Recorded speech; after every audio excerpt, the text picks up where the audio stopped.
The views and opinions expressed in this podcast are those of the individual co-host and do not reflect the official policy or position of the Firearms Radio Network and or their employers. Viewer discretion is advised. This is especially true on our live shows. Broadcast for shooters, hunters, and gun enthusiasts. This is the Firearms Radio Network. The bandwidth for this episode of This Week in Guns is sponsored by Patriot Patch Company. PatriotPatch.co. Welcome to This Week in Guns. This show is brought to you by the Firearms Radio Network and Patriot Patch Company. And this show offers commentary on the latest firearms industry news, information, and buzz. I'm your host, Sean Herron, and our panelists are some of my favorites. As always, first up, we've got the co-founder and VP of Hold My Guns, mental health advocate on her Instagram, Beyond the Unknown, and you may have seen her on the Gun Collective. Welcome back, Genevieve Jones. Hi, thanks for having me, Sean. Glad to have you here. And next up, you guys just met, actually, but next up, one of my faves, veteran Second Amendment advocate, professional rabble-rouser, author of American Insurgent, and host of the Matter of Facts podcast, Phil Rabelais. How's it going, man? Doing good, man. Thanks for having me back. Glad to have you both. It's funny, because I don't know.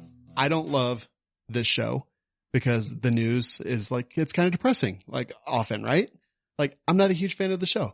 I absolutely love talking to you guys about the news. So it's like this crazy paradigm that I just don't understand. But anyway, I hope everyone out there listening likes it. Go check out the Patriot Patch Company. PatriotPatch.co is where you can get their Patch of the Month Club and all kinds of other stuff. And Second Call Defense, we'll talk about a lot of self-defense stories in the show, and having some kind of insurance to cover you should the worst ever happen is not a bad idea. And it's incredibly inexpensive, anywhere between $10 and $40 a month. Firearmsradio.tv/SCD is where you can find out more. This should come as a surprise to nobody, but Virginia gun store owner says that sales are way up and many buyers opting to pay in cash.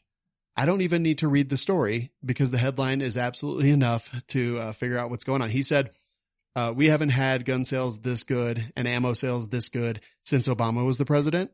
And I'm like, all right, well, that says a thing. Genevieve, I'm going to start off with you. Does this surprise you at all? No, not even a little bit. I mean, every time that people freak out about something, you see a rise in gun sales. And, you know, when I used to work at gun stores, it was such a positive thing and such a negative thing at the same time. It's such a weird balance. I mean, I think people should just buy guns all the time and lots of them. But I mean, I'm happy that they're having business. It sucks what's going on in that state right now, though. Yep. Phil, paying cash. Why? I don't know, Sean. I mean, there'd be no real reason to pay in cash unless they were concerned about their constitutional rights and their privacy being violated by a government run amok that was going to subpoena all the 4473s to try to determine who had all the scary black rifles at a future date. But our government would never do anything like that. That would be wrong. Preposterous. And illegal and immoral and unconstitutional and a complete violation of everybody's rights. They would never do that. So I don't know why they're paying in cash. Yeah, me either. Idea. It's crazy. I just don't understand it. I don't either, man. This is not a surprise. Over 90% of the counties in Virginia have now adopted sanctuary city, sanctuary county resolutions and things like that. So like, it's not a surprise at all. Virginia people love their freedom. Their flag, Sic Semper Tyrannis. It is a citizen with a rifle standing on the body of a tyrant. Ironic, isn't it? It is irony at its finest. They've already popped off 2 revolutions. I don't know. Will Virginia be the place that we see the third, Genevieve? Possibly. I mean, I'm ready to help if it is. Yeah, it's a crazy time in Virginia. Next 2 stories also about Virginia. NRA promises a strong presence in Virginia at the first hearing, and the story directly after that. NRA town hall in Virginia is filled with first-time gun activists. So this is great. Like, I know we give the NRA crap. I'm not saying that this is the best thing in the universe, but for them to finally be getting involved in Virginia, maybe they were working behind the scenes. Now that's failed and they've moved to public. I don't know. I'm not saying anything. All I know is that this is good news, right? Like we have this organization that a lot of people are members of, and now they're finally pushing and lobbying and doing the things that they need to do in Virginia if they haven't been doing it already. Phil, I'll start with you. Do we care? Is it too late for the NRA, or is this a good thing? This is like the NRA, the National Rifle Association, right? Yes. the same bunch of boomerish fuds who were totally okay with the bump stock ban, the same group that were involved in seeing the Hughes Amendment passed under the guise of we'll get it back later. That NRA, right? That is the NRA. That Wayne one. LaPierre. That NRA. Chris that Cox. one right there. Yep. Okay. Well, not Chris Cox anymore. I don't care. I don't give a damn. Chris Cox was he was too honest. They had to get rid of him. Okay, that's a high bar to clear for the NRA. I don't give a damn about the NRA. I really don't. I've given them multiple chances. I used to be an NRA member. I've given second chances. I've given third chances. I'm done with them. I don't care if they're in Virginia. I don't care. I just don't care. Because at this point, they've been such an amazing steward of their members' money up to this point. I just think they're to do some fundraising. And I have no faith in their intentions at this stage. That's probably really harsh. It may even be unfair, but it's me. I just don't care. The thing that I find frustrating in moments like this is the fact that there are still people out there who think if you vote and throw money at the NRA, this problem will go away. And the truth of the matter is, we had me and a group of friends had a discussion the other day, but at the end of the day, this is going to come down to people who are willing to go to freaking prison, undergoing civil disobedience and uncivil disobedience, who say, no, I'm not going to have my rights taken from me. It's going to come to that. And as long as we're throwing money at the National Rifle Association, an organization that should die a graceful death and clear the way for another organization who will stand up for our rights, who will not be compromised, and who will not chase the dollar, until that happens, we're just seeing people who could be making a difference with their time and their money, throwing money at a dinosaur that's not doing any good. Strong message, Phil. I like it. Genevieve, what do you think? I want to be proven wrong, by the way. I really do. Oh, I know. But I haven't been so far. Genevieve? First of all, Phil, I want to commend you on your use of throwing money at an old dinosaur. I really enjoyed that. Sean, do you know when the first hearing is supposed to be? Let's see. Well, because it hasn't happened yet, right? I don't believe so. So hundreds of first-time pro-gun activists flood NRA town hall in Virginia. So that was the town hall. And then they're trying to get people to show up to the first hearing. And I don't see a date. I will say the lobby day is January 20th. Okay. So for people to show up at that is very important. Get involved with the VCDL to find out more about that. Although there's some drama going on there because the VCDL is like, hey, show up, dress nice, don't be open carrying and wearing plate carriers and stuff like that. And 2A advocates and some of the threeper groups and things like that are like, no, I'm going to have my open carry AR and my plate carriers and my Crypt Tech and my M81 God's Plaid. And how far has quiet and polite gotten us so far? Yes. I mean, you and I had this conversation about a year ago now. Mm-hmm. I honestly, I don't want to see this come to blows, but I am of the mind that like the time for polite and quiet has probably passed. It's time to get loud and it's time to start screaming. It's time to get in people's face about this, because this is coming to a head because we've spent all these years trying to be polite and trying not to hurt people's feelings and trying to be likable. I don't have to be likable. I'm right. We have a right to keep and bear arms. We don't have to beg for it. We don't have to plead for it. We don't have to convince the other side. We don't. We have it. The question is, are you prepared to fight for it? I'd like to do that on the soapbox and the ballot box if at all humanly possible. Right. But it's come to that. It's time to get in people's face. And if we have to make people nervous, we have to make people nervous. If you have to walk around and play carrots to get the point across, do it and let people freak out about it. Yeah. You can't ignore it at that point. I want to revisit that in just one moment. Genevieve, it's January 13th. Okay, cool. The only reason I asked that is because it says that the NRA promises something. And to me, I think that I don't want to form, I mean, I do agree with Phil. I don't really care either. One of my favorite quotes is, no one is coming, it's up to us. And I genuinely believe that. I do think that it will be, we have to kind of wait and see if they actually do anything. I don't necessarily believe that they're actually going to do anything. So we don't really have any evidence one way or another yet because it hasn't happened yet. Yeah. So we kind of got to wait and see. I mean, if I'm betting my cards, I'm going to say they're probably not going to do much, if anything. And it's going to be up to us. Yeah, it could be. I know a lot of their grassroots has kind of gone by the wayside. Their NRA board of directors members that were super involved in my opinion, extremely effective at grassroots left. because they had enough and it was not worth it for them anymore. And I think that's, that's the state of things as it goes here.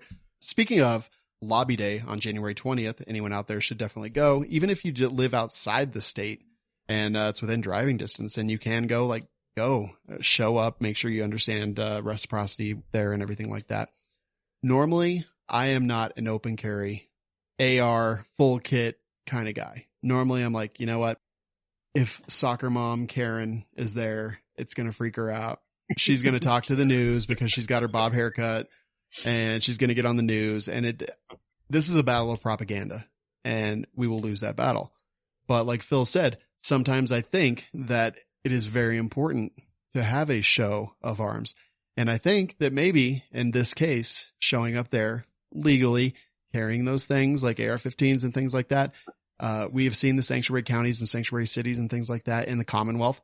And I think that maybe a show of we have had enough and we're not going to take it anymore. I don't say this often, but in this case might be appropriate. What I really don't think is that it's a great thing for all of these gun owners in the state to be kind of fighting back and forth. Like, let them do what they're going to do as long as everybody's safe, smart, responsible, polite, and doing the right things. I think that's fine. Fight when you need, fight with your words and your mind other than that. But yeah, Genevieve, I don't know. Would you go in a plate carrier with an AR, or would you just dress in like business cash with maybe an open carry pistol on your hip? I mean, I would open carry a pistol. I would never open carry an AR in a plate carrier, not because I think it's the wrong thing to do, just because that's not something that I would ever do, period. So I'm more comfortable with just open carrying a pistol. I do think with the whole debate, I think you and I have talked about this before, Sean, with the whole, is it, a good idea to open carry at these things? Is it a bad idea? And I fully support open carry, because if we start saying that we shouldn't be doing that in public, then we're sort of deterring people who might not be of age yet from carrying a firearm out in the open. And if we want to lower the age to be able to, bear arms, then we need to be okay with people open carrying, because we're singling them out and being contradictory to ourselves if we don't. Yeah. And I don't open carry. I mean, I open carry. So I recently got my FFL and now I open carry because my address is public and, there's bad people who want to do bad things.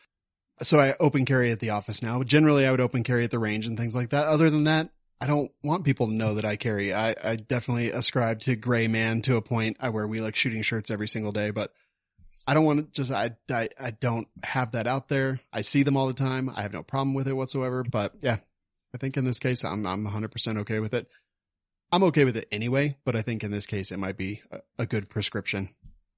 Now, Phil? I'm kind of okay with it either way. I guess where I get frustrated, because I've seen this charge be levied recently, I get really fired up about the guys who say that the open carriers, quote, make us look bad, or the guys that show up in kit make us look bad, or the guys with a certain kind of rifle make us look bad. The only person that's making the gun community look really bad right now is the gun community itself. Because we have no regard or respect for each other. It's, if you don't have the rifle I like, made by the company I like, if you don't carry it the way I approve, if you don't wear the stuff I approve of, every little step along the way, any little aspect of our individuality, we use as an excuse to tear each other apart. And I can't get on board with that. I mean, I have my own opinions. Personally, I'm an open carry advocate. Not because I think it's appropriate in all situations, but because I think you should have the right to do it if you deem it necessary. And in certain situations, it's perfectly appropriate to open carry. Handguns, long guns, whatever. I mean, call it what it is. When I was down here during Hurricane Katrina, we had homeowners who were standing in their front lawns with rifles slung over their backs. And that was absolutely a show of force, so that the people who were 2 blocks over robbing somebody got the hint. You don't want to be down here fooling around. You're going to get shot. There are times when it's perfectly appropriate to open carry, and it's perfectly appropriate to open carry a long gun. And I just want everybody to have the freedom and the space to decide for themselves, is this that time? That's why I get frustrated with this, because to me, it's like, it's not about whether or not you agree with it or think it's a good idea or gray man or whatever else. It's a question, does that person have the right to do it? And if you say he doesn't, you're not a Second Amendment advocate. You can't be, because you don't agree with the right to carry. Oh, yeah. The minute you take one step off the ledge of, I don't think that should be legal, get on the other side of the line. You're not a Second Amendment advocate in my eyes. Absolutely. You have to toe the line on the Second Amendment and say you have the right to keep and bear arms and carry as you see fit, and let it lie. I agree with that. I make my own personal choices. I let other people make their own personal choices. And live and let live. As long as they're not hurting me or mine, I really don't care what they do. That's how freedom works. You got to defend somebody doing something you absolutely despise with the same fervor you defend your own rights. Because if you don't, you're a hypocrite. I mean, I keep this is my office gun. It is locked and loaded, and it sits next to me all day long at the office. Like, you never know what's going to happen. I'm not as cool as you. I mean, I've got my SIG P365 too. Hey, there we go. Sitting right here, but I keep this like whatever room I'm in the office. Like I said, address is public now. FFL, people assume FFLs have guns. And, so yeah, I've got this. Also, no one mocked my flashlight. I'm waiting for the Arasaka Defense mount. It's just held on with Velcro right now. It's not my fault. Phil, you said, look, we've got the right to bear arms, the right to keep and bear arms. We've already got it. We don't need to explain it. We don't need to pussyfoot around it. We've already got that. Well, the truth about guns actually posits that the Virginia situation is a direct result of SCOTUS not defending the Heller decision, which was that 2008? Yes, 2008, the epic Heller decision. I believe so. McDonald in 2010, which applied Heller to the states. And because they haven't seen any other cases, there's quite a few that are going right now that want to be heard by the Supreme Court. But because they haven't applied that to other cases. They haven't they haven't taken the precedent that they themselves set and applied it to these other cases. It allows stupid things like Virginia. I think that's actually very interesting. So there's 4 cases pending consideration by the Supreme Court involving the question of whether or not the Second Amendment applies outside the home. And I think if they heard one of those cases, we wouldn't see a lot of stuff like this in Virginia. Let me see I don't normally look at TTAG because I don't care. It's written by Teresa Einacker, but I thought that this was kind of very interesting. Genevieve, I'll start with you. Does the Supreme Court need to hear more of these gun cases? And if so, do you think that stops things like Virginia from even happening? You know, I read that article and I'm kind of undecided as to whether it will help or not. My ending thought was, how am I supposed to expect them to honor something like the Heller decision when they can't even honor the Constitution, which is our natural human rights? So they're ignoring something like that. And it doesn't surprise me that they would ignore something like the Heller decision as well. So where I want to say, yes, it would be helpful for them to hear those cases, I still think that they're going to have a personal and biased agenda anyway. True. Now, Phil, I almost think that maybe your pen name, your pseudonym might be Teresa Einacker, because let me read the last couple paragraphs. So long as the court fails to act in any of these cases, extremists will remain unchecked, continuing to infringe the Second Amendment rights of lawful gun owners. Gun control proponents are laser focused on constitutional gun owners and will pursue their civilian disarmament agenda until we're all plunged into chaos. So long as those extremists go unchecked, we will be off balance. The only way to avert this powder keg situation is for the Supreme Court to finally act and to rule unequivocally in favor of the Second Amendment proponents. This is not just rhetoric. There can be no compromises. This right is not negotiable. Thoughts? Well, first of all, I'm not Teresa Einacker. Are you sure? No, that ain't me. I don't disagree that the Supreme Court really needs to take a firm stand on the Second Amendment, but I hate to use Heller as the decision to preach from the stump for, because even Heller doesn't honor the Second Amendment. Heller, in ruling on Heller, as much as a lot of people hail it as a victory for us, the truth of the matter is it's not, because in the decision, they clearly stated that the right to keep and bear arms while individual was not unlimited. And that's not right. Second Amendment clearly says that the right to keep and bear arms shall not be infringed. To infringe means to limit, to abridge, to delay, a whole host of things. So when you say it's not an unlimited right, Heller's decision was wrong. And a lot of people don't even like stop and think about that. They're so focused on the fact that, we won one, but you didn't. Because if Heller was really a win, then Scalia and everybody else would have shouted from the rooftops, it is an individual, unlimited right, and they'd have shredded all gun control laws on the state books right then and there. But it didn't happen that way. Here we are 11 years later, and yes, we're seeing this continued creeping movement towards more and more gun control, but it's because Heller was ruled the way it was. Because they stated it's not an unlimited law, or it's not an unlimited right. Because of that, we're where we are today. So while I agree the Supreme Court has to get involved and they need to do their due diligence, and I argue that judicial review, the ability of them to pick and choose what cases they hear, is probably partially responsible for this, the truth of the matter is when they ruled in Heller, they ruled wrong. And we are still suffering from that ruling, and we're going to continue to suffer from that ruling.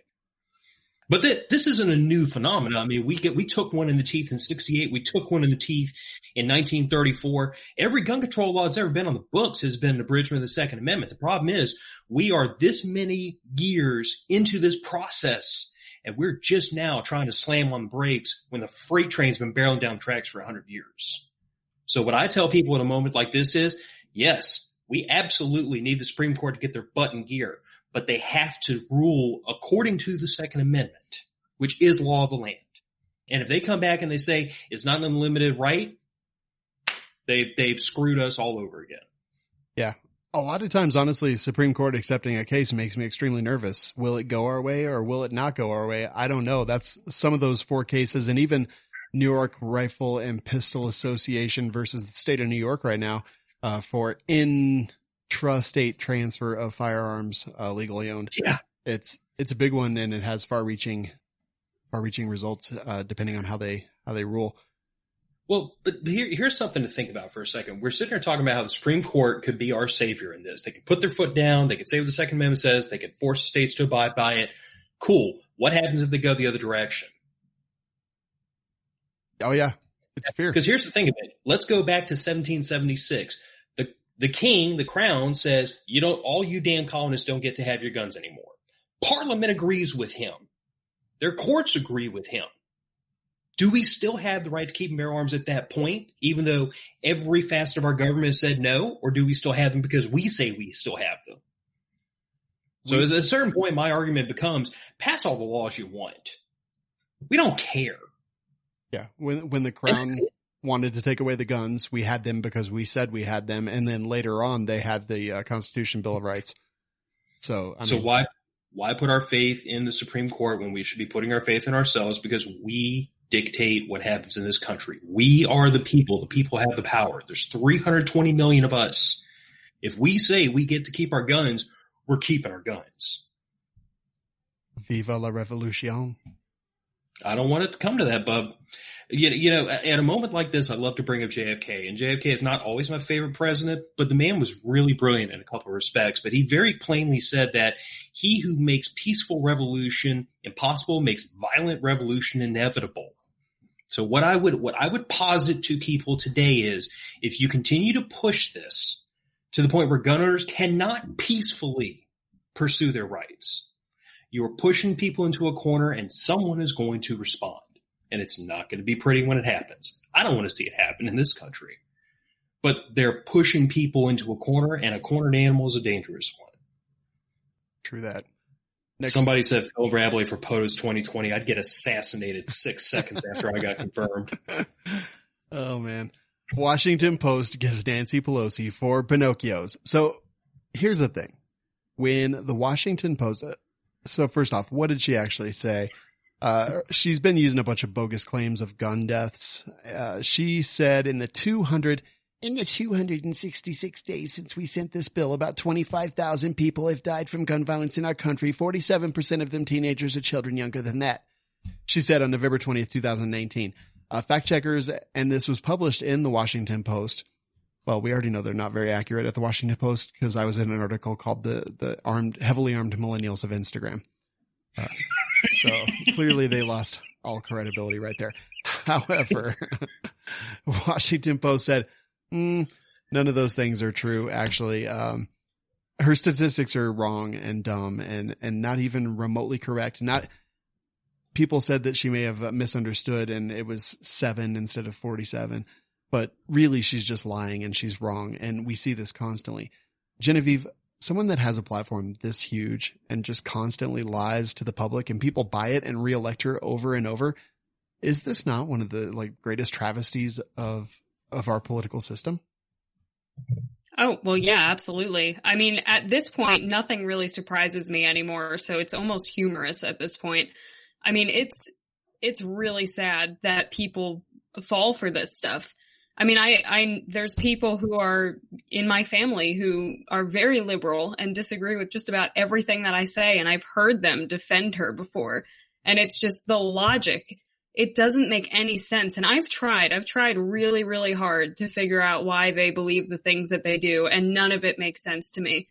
So you go down this whole rabbit hole of like, how are people this gullible, and how are people this willing to just be sheep and not stand up for themselves ever? And I think people are just so afraid to think about anything other than social media and cat videos and their terrible job working as a receptionist or whatever, that they don't want to think about all this stuff. You know, I think to Phil's point too, the government does a really good job of just giving this illusion of power to us. Like they're going to fix everything if we just get out and vote, and it's all in our hands, and all we have to do is make a decision about who we want to run our country and the laws that we want to go into effect. And I don't think any of it matters. I don't think any of it is real. It's just to keep people in their place. And seeing somebody with as big of a platform as Nancy Pelosi just take advantage of people like that, to me, just confirms it. And people are easy to be herded. So very true. Phil, what are your thoughts on that? I mean, I know we're not surprised, right? That she's lying and having false truths and getting called out for it by the WP. That's interesting. I mean, even a broken watch is right twice a day.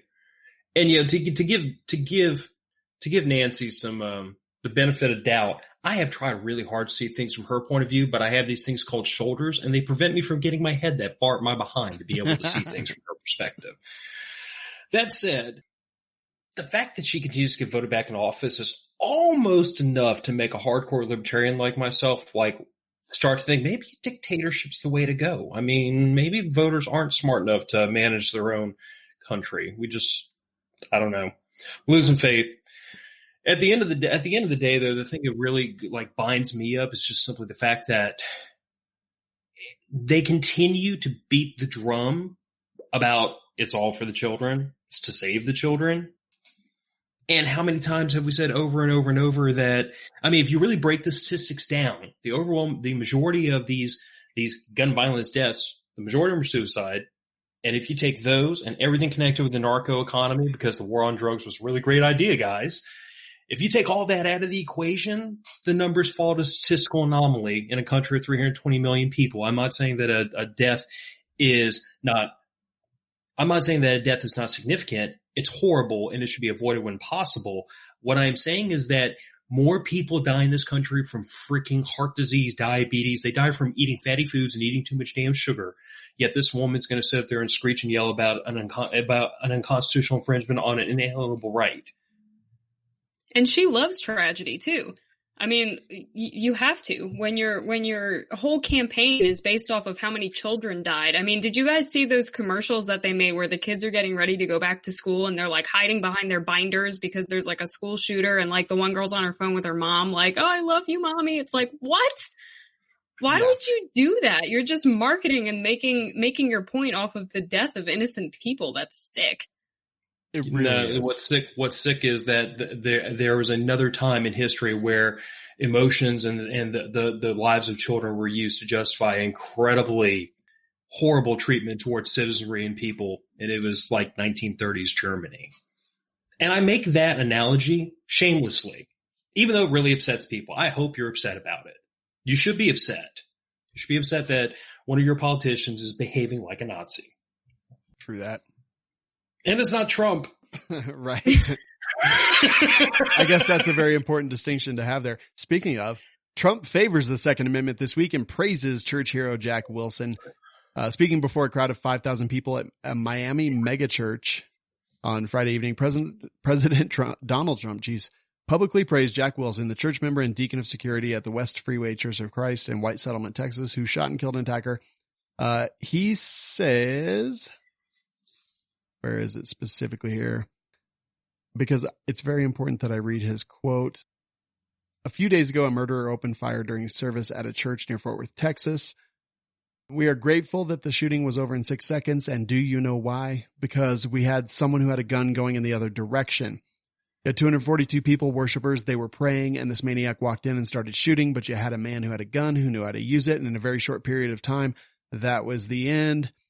Then he goes on to say, if he wouldn't have been there, all the people would have died. I'm paraphrasing. And then these people talk about guns and gun safety and gun rights. And honestly, they don't really know what they're talking about, but many lives were saved.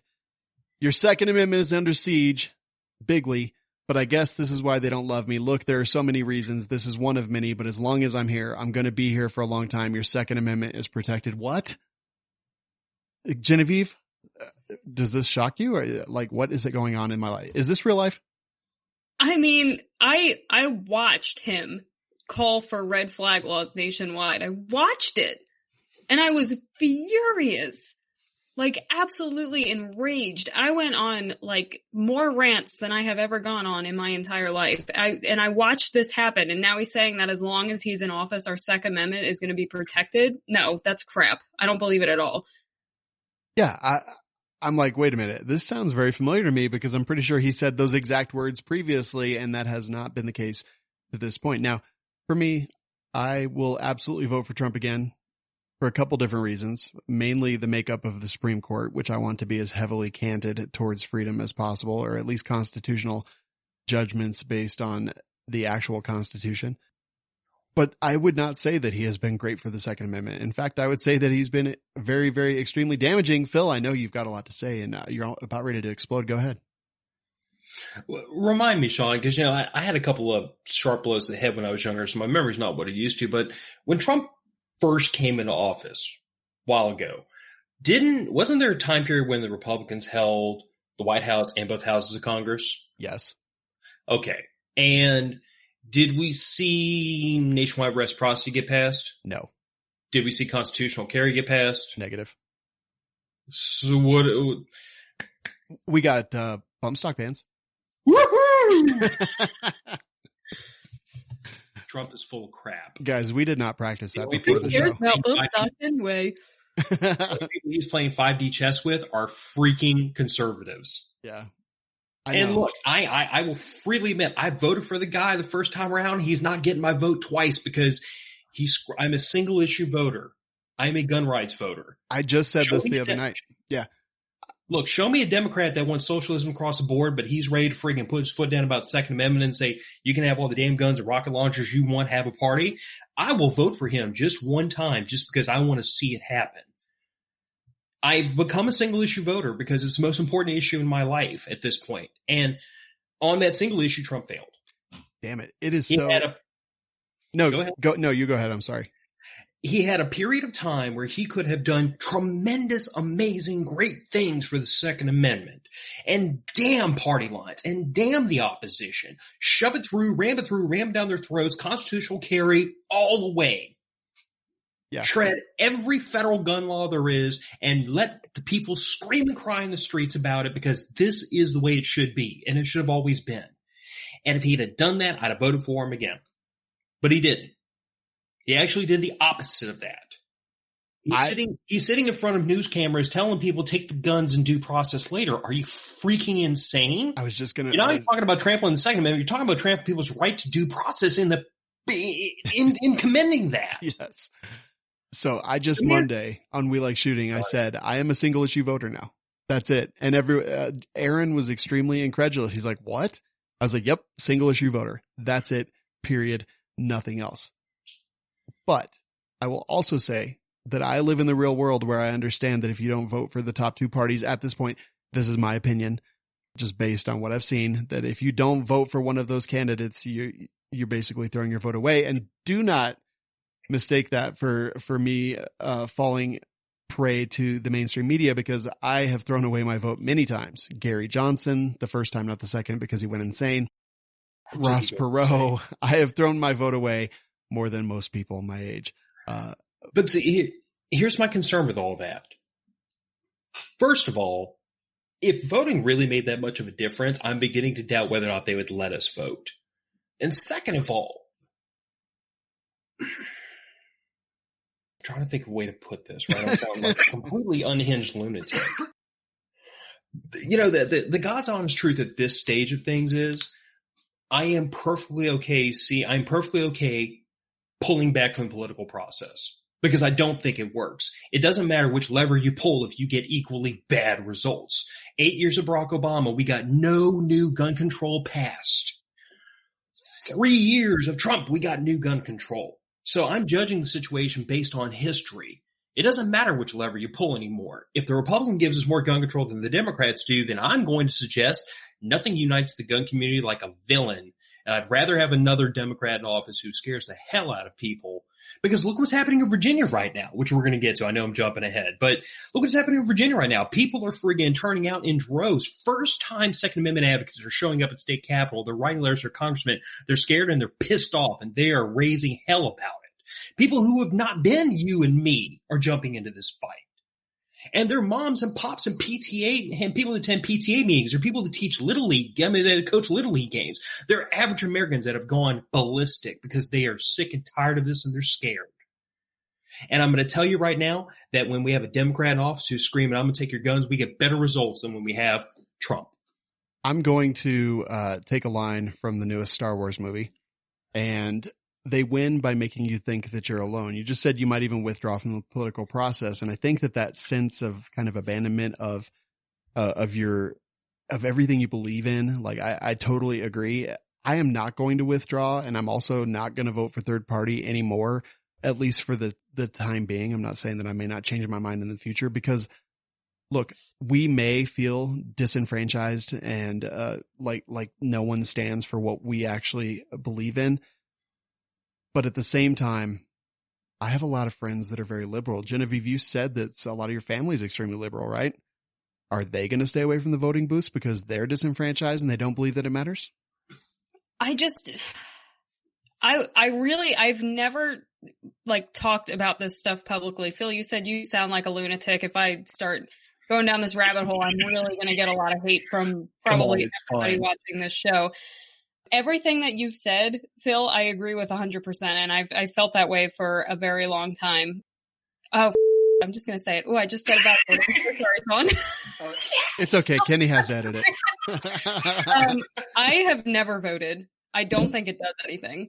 I really, really, really believe that it is an illusion of control. And I don't think that it makes a difference one way or the other. And I don't actually think that I'm in control of anything that I can't have eyes on or ears on or making any actual decisions for. So I'm going to do what I can on my end, as much as I can control. And that's not something that I believe is a little bit of my conspiracy theorist coming out here, but that's not something that I believe actually does anything. I don't think our votes matter. I think that whoever is supposed to be in office for the government to benefit is who's going to be in office. I mean, I don't trust them. So I will say this, that a lot of my liberal friends, like I have lots of friends who despise guns and gun owners and Trump, and they have Trump derangement syndrome. And honestly, I didn't become friends with them over politics. I became friends with them for other reasons. So we can agree to disagree on those things. But I promise you that when Trump won office, I messaged every one of them and I said, hey, I canceled out your vote. Just because I'm a troll and I think that that's fine. I get how you guys feel. I absolutely do. But at the end of the day, if I can talk to one of my liberal friends who voted for Hillary or Bernie or something else and be like, hey, I canceled out your vote. Now what? Then I'm honestly, okay with it. That's the best reason for voting I've ever heard. Absolutely. Right. Try that. Go to the people who are anti-gun that you know and tell them and truthfully tell them, I canceled out your vote. I went to the voting booth and I canceled you out. You're welcome. Let's move on and have a beer or talk about whatever made us friends in the first place. If that's what it takes, I'm totally fine with it. Bill? At the same time, I look at the situation this way. I also, like I've said, I don't believe that we can vote our way out of this problem at this point. My podcast is not a gun rights show, even though we are very pro-gun. It's more of we're into prepping, we're into libertarianism, small government, individual rights, situational awareness, self-defense, so on and so forth. And we wind up crossing into pro-Second Amendment stuff because of all those subjects. But at the end of the day, I look at the situation like this. If I can reach one person who wasn't a prepper, who wasn't in self-defense, who didn't have a concealed carry permit, who didn't own a gun, and I can get them on that path to being able to take care of themselves, look out for themselves, and to be able to defend themselves, I win. I can throw that vote in the ballot box, and I don't think it's going to do any daggum good. But if I can reach somebody and I can turn the way they think, I win. I'm like at this point, we podcasters, social media people, we influencers, we're like a freaking virus because we can infect those people who don't think the way we do and maybe, just maybe reach them and turn the way they think. And if we can do that 1 time, 10 times, 100 times, 1,000 times, that's more important to me than going to throw in a vote in a ballot box. If I can take 1,000 people and make them think the way I do, that's 1,000 more people that are not going to be ready to surrender their rights without a fight. That's how we win this. We win hearts and minds. I think that's extremely well put. Zach in the chat said, I think we need to encourage more to vote third party. Republicans and Democrats give zero for our rights. You're not wrong, dude. I have voted. Like I said, I've thrown my vote away many times, but let's also not forget that in 2016, Gary Johnson got 3.27% of the vote. And I think, when we talk about popular vote and what the margin by which Trump won by, what if those 3.27% did vote for Trump? I'm not saying I agree. I'm not saying that's what you should do. I'm just saying think about those numbers. Like, trust me, thrown my vote away so many times, totally comfortable with it. When I voted for Trump, I basically did it to troll my liberal friends and honestly to burn the system down because the system doesn't work. And I think the system's getting burnt down to a point for sure. Was it what I wanted and hoped for? Maybe not. Further up in the comments, Kyle made the comment that Trump lost by less than 3,000 votes in New Hampshire. And to the point I just made, what's going to do more damage to people's ability to trample on the rights of others? 3,000 votes for a political party or 3,000 people that are willing to put their foot down and say, no, you will not do this?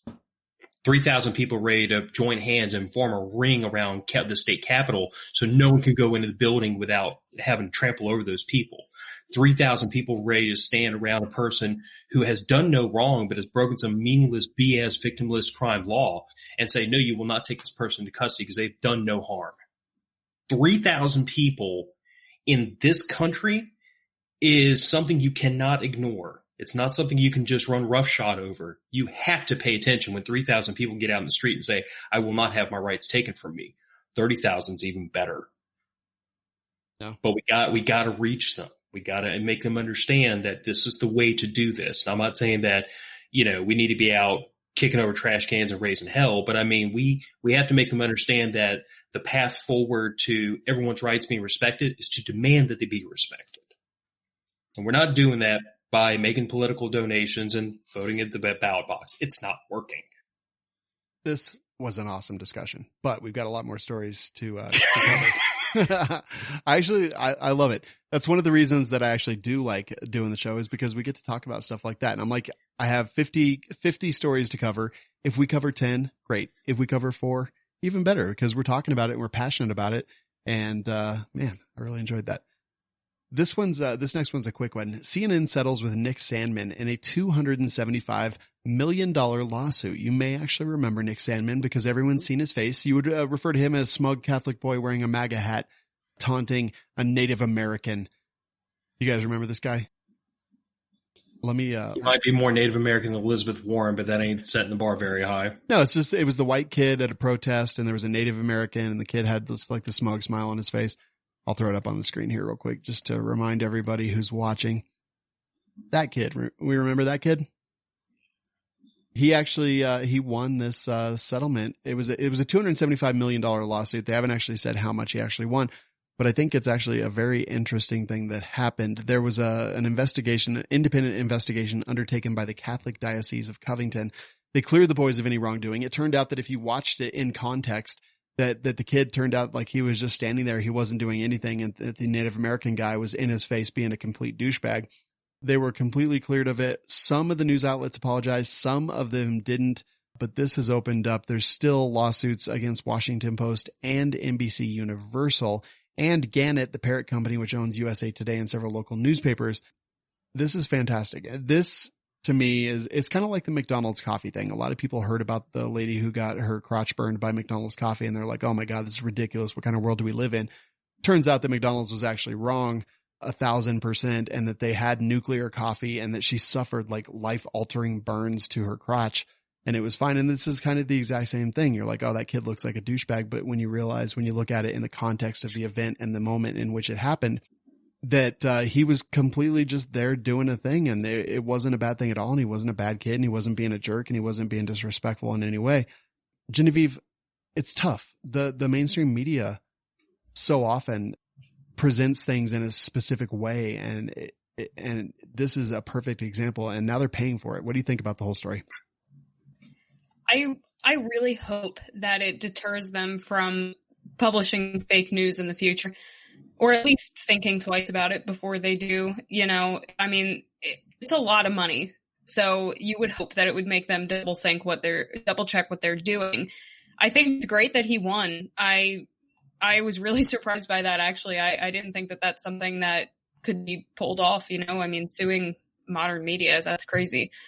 But I mean, it's good. And it's crazy how disrespectful people are to Trump supporters just for wearing a MAGA hat. Like, that's not the only story that was like that. You know, a lot of people were getting beat in the street just for supporting Trump. And it was sad. It was crazy. So I'm happy for him. I'm glad he won. Yeah. So his attorney said that CNN ignored the facts and waged a 7-day media campaign of false, vicious attacks against him, a young boy who was guilty of little more than wearing a souvenir Make America Great Again cap. I don't think it was all that, but I mean, the hate that I saw online for this young man was stunning. Phil? Well, I mean, to me, at the end of the day, I really don't care that somebody was rude to this kid over a MAGA hat. I mean, I actually enjoy and appreciate uncivil conversations frequently because I find that very often a little bit of confrontation is healthy for a conversation. What I do disapprove of, though, is the fact that this is a defamation suit. Like this young man had things said about him in the media that were absolutely untrue, and I'm glad that there was legal remedy for that. This happened as it should have. What I'm not happy about is the amount. $275 million for a media giant? Seriously? And honestly, that's what he sued for. That's not what he got. They did settle out of court. Izzy just said he didn't win. CNN and the kids' lawyers have settled out of court. I thought that I said that. If I wasn't clear, it was a settlement. So it was a portion of that. And he's suing several other places. But still, he became a millionaire. I guarantee it. Okay, but again, unless the amount's enough that it actually invokes some pain upon this media giant, I don't think anything's going to change. And I don't see this as a victory. I think I am that person that says anything you do that doesn't cause injury is cool. Like, you want to commit suicide, I don't agree with it, but do your thing. You want to smoke crack. You want to friggin' run around naked, as long as I don't see it, I don't care. However, the moment you cause injury, I do believe a person should be held ultimately responsible. And when a media giant causes injury like they've destroyed this young man's reputation. They've made false allegations about him. They should absolutely be called to the carpet and they should be penalized for that. But the penalty has to hurt. You know, if you go 20 miles an hour the speed limit, you get $1 speeding ticket. Guess what you're going to do the minute the cop lets you go? You're going to put the foot to the floor and go do it again because it's $1. $275 million. If it's even a portion, let's say it's 10%. It doesn't matter unless you make it hurt. So I guess my point of view is I'm glad the kid got the settlement. Thank God the courts kind of still work the way they're supposed to, but I think the amount should have been a lot more. I think it should have been punitive. It should have hurt. Yeah. That's the only way this is going to stop is if if mainstream media is made to feel pain when they make when they do these sorts of things. Yeah. And I agree. It's not going to change anything in the grand scheme of things. This is very small. It's not going to injure them, CNN at all. They're not even going to. I had no concept, so I'm like, wow, that's a ton of money. Like, that's got to make some kind of a difference, right? I have no concept of like how much they're worth. It's now that you say it, it's probably much more than that. So, but that's like when Big Pharma gets fined like $20 million because a drug they put out into the they put out into the ecosystem turned out to make people grow a third eyeball and freaking develop yellow, purplish skin and all kinds of weird stuff. $20 million for a big pharma company. They giggle at that. They budget that into their price in case it screws somebody up. Actually true. Yeah. So in a macro level, I'm happy for this kid because I have not seen many besmirched in the way in which he was. And so in a complete omniscient view, very small, in the life of this kid who had himself trashed online for months, definitely a victory. Let's talk about Iran. So there's an entire history back here, but let's just cover some of the things since last episode. U.S. Embassy in Iraq kind of overrun a bit. Could have been another Benghazi, wasn't another Benghazi. Basically, Trump pushed a lot of people there, and I don't know if we learned lessons from Benghazi or we just have much better leadership in this administration. That remains to be seen, and people can decide that for themselves. As a retaliation, Trump authorizes drone strikes without congressional approval against enemy forces at an Iraq airport, happens to kill an Iranian general. I don't know his name. I see it in the article. I don't care what his name was. Doesn't matter to me in the least. He is dead. Iran is upset. Millions showing up at the funeral screaming death to America. More people died in trampling incidents at the funeral, by the way, than died in the drone attack. And now we see things like New York City on high alert amid tension between U.S. and Iran. Some suspect that Iranian sleeper cells may be activated in the U.S., which I think is a very interesting thing. That article actually comes to us from law enforcement today. Former Secret Service CIA officer issues warning, prepare for Iran sleeper cells to strike rural America. It is a disaster. And Genevieve, I want to start with you here because you were actually talking about something that you had read that you wanted to bring up. Yeah, I actually saw something on Reddit, and this came after Iran, I think, launched missiles at U.S. bases in Iran, and no U.S. soldiers were harmed or anything like that. But this isn't that long. I'll read it as quick as I can.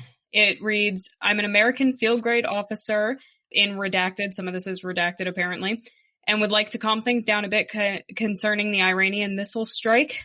Number 1, we received intelligence reports that there would be a missile strike that night in 2 volleys. We didn't know the hour or location, but there were in fact 2 volleys.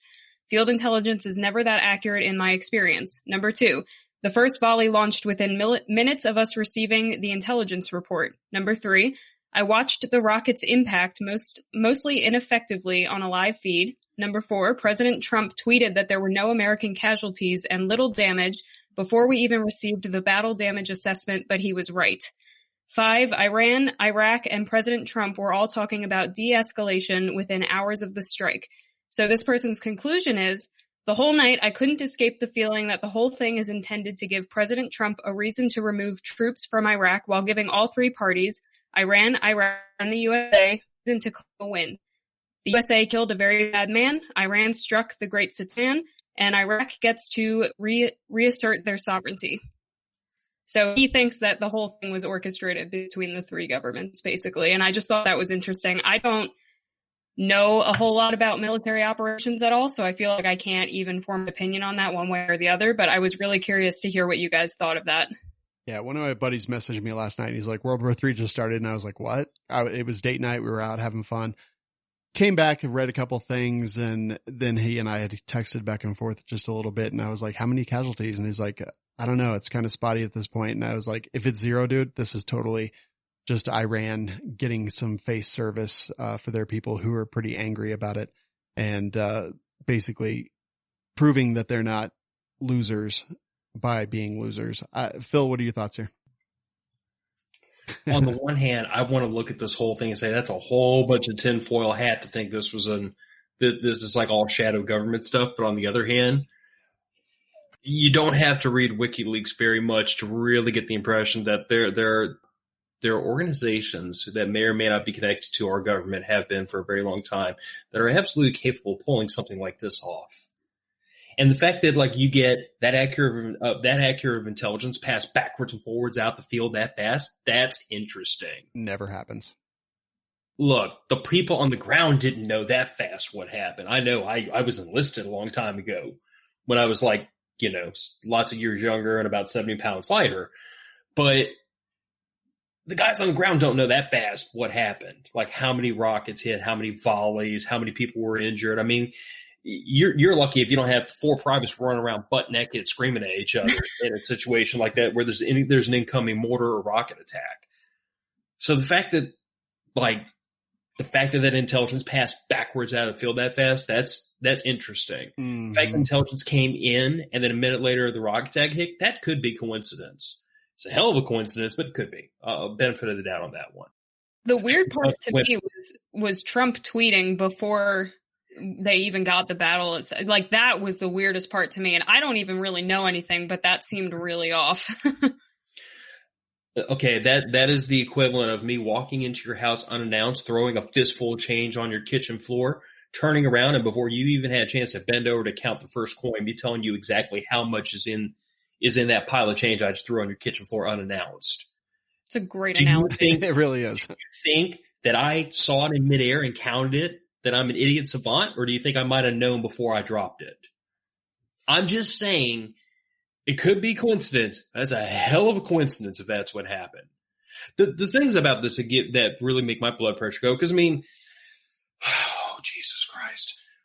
Bear in mind that I'm a pretty hardcore constitutionalist. I don't like the idea that our president has war power the power to go to war without congressional approval on tap. That makes me really nervous for lots of really good reasons. The office was never supposed to have the power to do that. By the way, that's kind of a leftover from like World War II when we invested all the power to start nuclear war in the White House, which is another thing that I'm back and forth on. But the idea that the White House can authorize drone strikes and missiles just without any kind of congressional approval gives me concern. It doesn't even matter if it was used against the worst human being on the face of the earth. The guy was probably a dirtbag, and he's probably burning in hell right now, and we can all rejoice about that because nothing I've read leads me to believe this was a nice guy. No, he was a dirtbag. But it's not often what gets done, but how it gets done that gets me really riled up.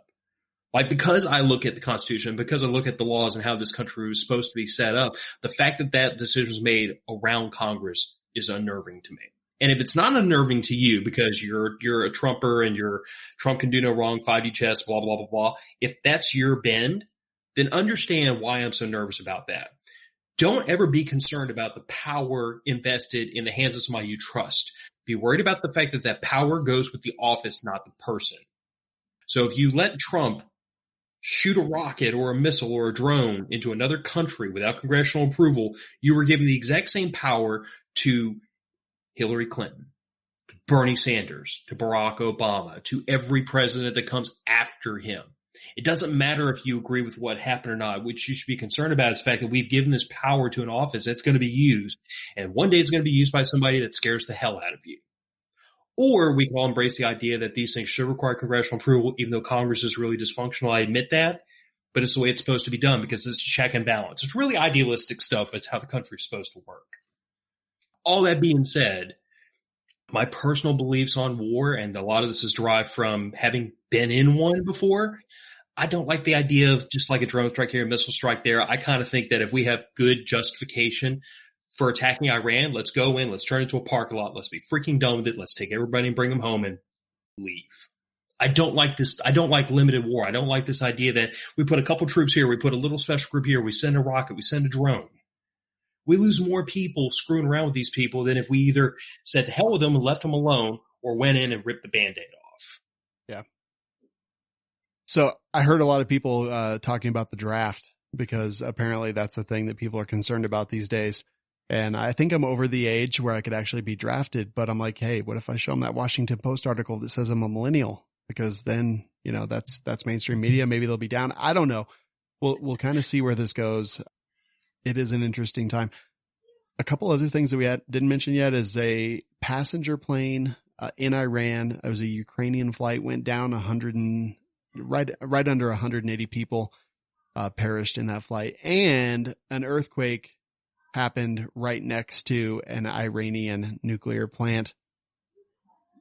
I mean, I don't have a tinfoil hat, but I'm kind of thinking I might want to get one. Yeah. Join the team, buddy. I'm like, the more I do this show, I'm like, I am a conspiracy theorist. I never was in my whole life. But you know what? This show has made me one. I don't just reading the stuff and seeing the patterns and things like that.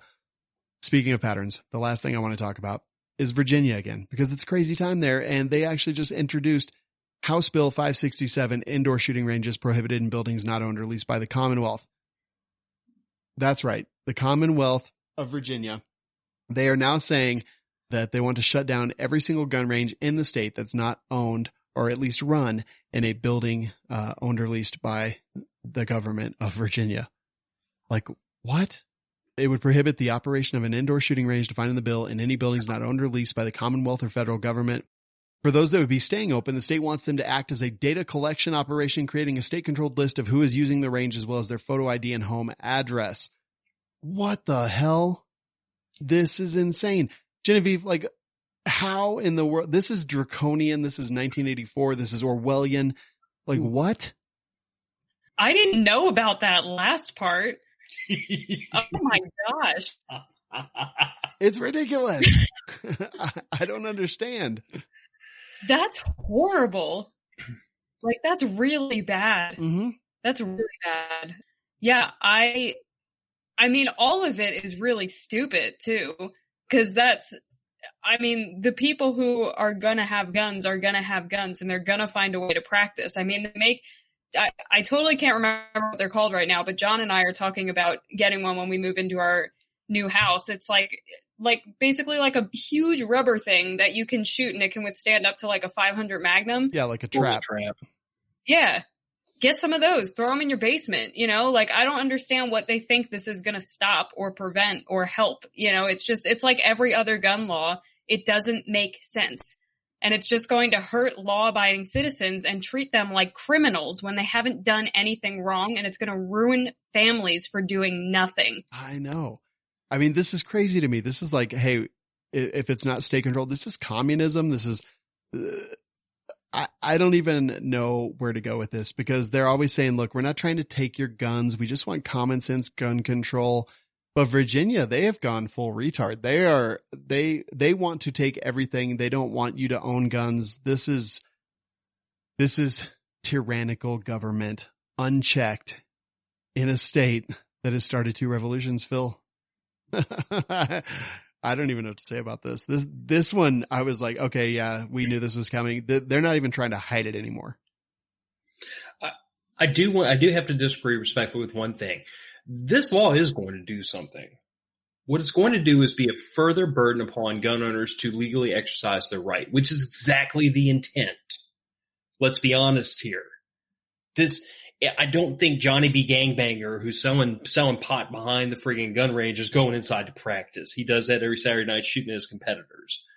So I don't see no one is under any illusions that this is going to actually prevent crime or decrease gun violence. That's bull. This is purely 110% to be a further burden upon gun owners, and it's going to do that, and it's exactly what it's designed to do. So let's just be honest about it. That's what's happening. And then this whole other component about how they're collecting data on who's using them. I mean, do I even have to say it, or can y'all fill in the blanks without me sounding like a total conspiracy theorist? Like, this is backdoor registration at its best, and they're not even hiding it anymore. It's amazing. This is awesome. Yeah, they are not trying to hide it. There's questions about trying to hide it anymore. Questions about it. Is it private ranges? Go read it. It's HB 567. It's the 2020 session of the Virginia House. I mean, I could read like the text that I see here. Prohibits the operation of an indoor shooting range defined in the bill in any building not owned or leased by the Commonwealth or federal government unless fewer than 50 employees work in the building or at least 90% of the users of the indoor shooting range are law enforcement officers or federal law enforcement officers. The indoor shooting range maintains a log of each user's name, phone number, address, and the law enforcement agency where such a user is employed. And the shooting range verifies each user's identity and address by requiring all users to present a government-issued photo identification card. The bill provides that any person that violates the provisions of this sanction is subject to a civil penalty of not less than $1,000, not more than $100,000 for the initial violation, and $5,000 per day for each day of violation thereafter. This is tyranny. This is tyranny. This is awesome. This is tyranny. It's awesome. They ran out of hex. They did. They're all out of F's to give. I used my one F word already. I can't say it again. Kenny, that was... I exhausted all mine for several episodes, which is why I've been on such good behavior. But I mean, the truth of the matter is that this is not surprising, and there's no illusions about what this is. This is designed to discourage gun owners from exercising their right, and it's very plain and out in the open and very obvious. So I guess at the end of the day, my question is there any other private industry in which the government runs roughshod over and says you cannot operate in this space unless it's a government facility? Yeah. Ridiculous. Is there any? Because if not, that's a hell of an argument for lack of equal protection under the law. And I'd love to see a constitutional challenge to this. Although that being said, I've also said that, you know, the fact that they can pass a law they can take a pen, and I don't have a pen. Oh yeah, I do have a pen as a prop. See, they can take one of these and they can write some crap down on a piece of paper and sign their names to it and strip our rights from us under penalty of either violence, imprisonment, death, or theft. Colorado. That's what fines are, and that's what jail time is you're being imprisoned against your will, your money's being taken from you, or you get killed if you disagree with the crown. That's how all this works, peeps. And they can do that with this. And then we have to spend days and weeks and months of our time and tens of thousands of dollars in lawyer fees to try to get that right back that they took from us with this. And that's why this isn't working. Yeah. It's a disaster. Like, I don't know what's going on in Virginia. It gets crazier every single day. That's all the time we have for the news stories today. As always, I want to hear what you guys are up to and where people can find you. Genevieve, I'll start with you. What's new? You're going to SHOT Show? I am.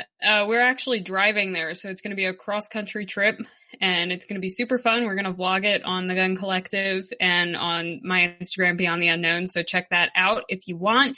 If you're going to be at SHOT Show, say hi if you see us. Other than that, Hold My Guns. We're still doing our thing there. You can go to holdmyguns.com to find more information on that.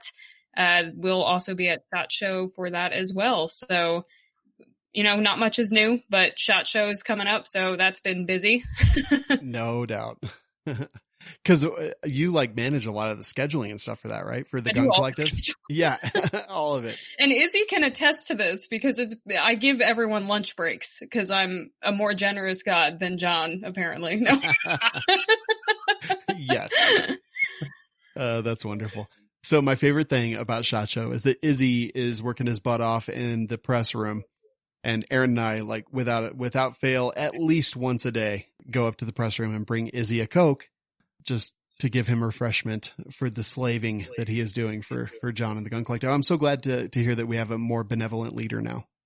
Oh, thank you very much. I try my hardest. But no, seriously, Izzy works harder than anybody else at SHOT that I've ever seen. So thank you, Izzy. No, I love it. Can't wait to see you guys and talk to you. It's always, you know what? I'm not even upset about SHOT Show this year. Normally I'm like, I don't want to go. This year, I'm so freaking excited. I cannot wait. I'm stoked. Phil, how about you? What's new? Where can people find you? Nothing's really new. Just doing more of the Matter of Facts podcast. Comes out every Friday on Stitcher, Spotify, and iTunes, and probably other places I can't remember. But we have an Instagram. We're on Instagram. We're on Facebook. We're just still punching out that weekly show every Friday, talking about prepping, survival, self-defense, guns, libertarian stuff every now and then. We kind of been branching out, looking at like other little avenues for content, just trying to keep the show fresh. But other than that, it's just been more of the same. One of these days I'll get the sequel to American Insurgent done, but I'm still working on it. I've been recommending that book so often lately. I'm like, hey, you want to know what it's like for the Boogaloo? Go read this book. I tell you what, I actually, right after I was on the show last time, I discounted that book down, I think like $1, and then posted everywhere saying, hey, buy a copy for your friends in Virginia. Yeah, no, seriously. I have recommended that book no less than probably 10 times in the last 60 days. Just because, seriously, you want to know what the Boogaloo might be like? This is a pretty good imagining of what it may be like. Which is a sad state of affairs. Say again? I said, I've never been called imaginative before. Thanks, Sean. You're welcome. All right, guys, that'll do it for the show tonight. Thank you so much to everybody for listening. Go check out our advertisers, the Patriot Patch Company at patriotpatch.co, and also Second Call Defense at firearmsradio.tv/SCD. Go check out Genevieve and all the great stuff that she's doing, especially Hold My Guns, the Gun Collective, all that great stuff, Beyond the Unknown. Go check out Phil, Matter of Facts podcast, as well as American Insurgent, which is available on Amazon, both in audiobook and the regular book. Don't forget that this show is produced by Kenny Ortega and Ben Allreed and is a production of the Firearms Radio Network. Thank you so much for all the support, and we will talk to you all next week.